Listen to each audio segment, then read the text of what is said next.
अस्सलामुअलैकुम स्टूडेंट, आप कैसे हैं। इस वीडियो में हम हाइगन प्रिंसिपल को डिस्कस करेंगे। अगर हम लाइट की बात करें तो लाइट एक जगह से दूसरी जगह स्फेरिकल फॉर्म में प्रोपोगेट करती है। जैसे एक पॉइंट सोर्स है, यहाँ से लाइट स्फेरिकल फॉर्म में प्रोपोगेट करेगी। इसका मतलब हुआ लाइट वेव फ्रंट की फॉर्म में प्रोपोगेट करती है। ये जो स्फेरिकल फॉर्म है इन्हें वेव फ्रंट कहेंगे। लेकिन स्टूडेंट, अब सवाल आता है, एक वेव फ्रंट से दूसरा वेव फ्रंट कैसे कंस्ट्रक्ट होगा। अब वो प्रिंसिपल जिसके ज़रिए हम ये जान पाएंगे कि एक वेव फ्रंट से नेक्स्ट वेव फ्रंट कैसा और कहाँ कंस्ट्रक्ट होगा, इसे हाइगन्स प्रिंसिपल कहते हैं। इसके दो पोस्टुलेट हैं। Postulate number 1, every point of a wave front may be considered as a source of secondary wavelets which spread out in forward direction with a speed equal to the speed of propagation of the wave। अब light के wave fronts spherical form में होते हैं।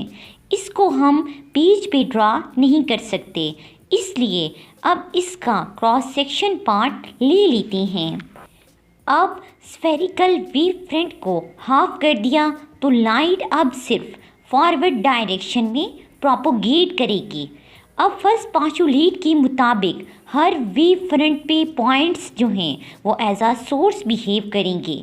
अब wave front पे हम different points को imagine करते हैं और ये पॉइंट्स सोर्स बन गए हैं। अब ये सोर्स एक स्फेरिकल वेव फ्रंट्स बनाएगा, लेकिन इस पोस्टुलेट के मुताबिक पॉइंट सोर्स सिर्फ फॉरवर्ड डायरेक्शन में ही लाइट को इमिट करेगा।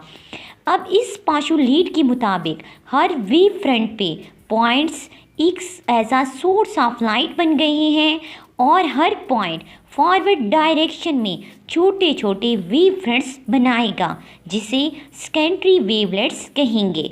अब पॉइंट से ये सेकेंडरी वेवलेट्स बनेंगे और इनकी स्पीड जो है वो प्रोपोगेशन ऑफ स्पीड मतलब स्पीड ऑफ लाइट के इक्वल आएगी।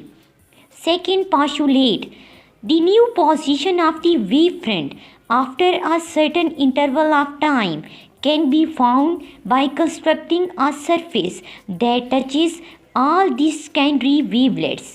अब सेकेंड पोस्टुलेट के मुताबिक अगर सारी सेकेंडरी वेवलेट्स के गिर्द एक लाइन ड्रॉ करें तो नेक्स्ट वेव फ्रंट बन जाता है। अब इस सरफेस को टेंजेंशियल सरफेस भी कहते हैं। टेंजेंशियल का मतलब होता है जो एक पॉइंट पे टच करे। तो इस तरह स्टूडेंट वेव फ्रंट्स बनते हैं जिनके ज़रिए लाइट प्रोपोगेट करती है। वेव फ्रंट को हमने पिछली वीडियो में भी पढ़ा है और डिस्क्रिप्शन में इसका लिंक भी है कि वेव फ्रंट होते क्या हैं। अगर हम बात करें तो सेम फेज़ डिफरेंस वाले जिनका फेज़ सेम होता है वो सारे पॉइंट्स मिलके एक वेव फ्रंट बनाते हैं। जैसे सारे क्रेड्स को ज्वाइन कर दें या सारे ट्रफ को, तो अकॉर्डिंग टू हाइगन कि एक वेव फ्रंट पे जो डिफरेंट पॉइंट्स होते हैं वो एज आ सोर्स बिहेव करते हैं और उनसे सेकेंडरी वेवलेट्स बनते हैं और इन सेकेंडरी वेवलेट्स को ज्वाइन करें तो आपके पास नेक्स्ट वेव फ्रंट आता है और इस तरह लाइट प्रोपोगेट करती है या फैलती है।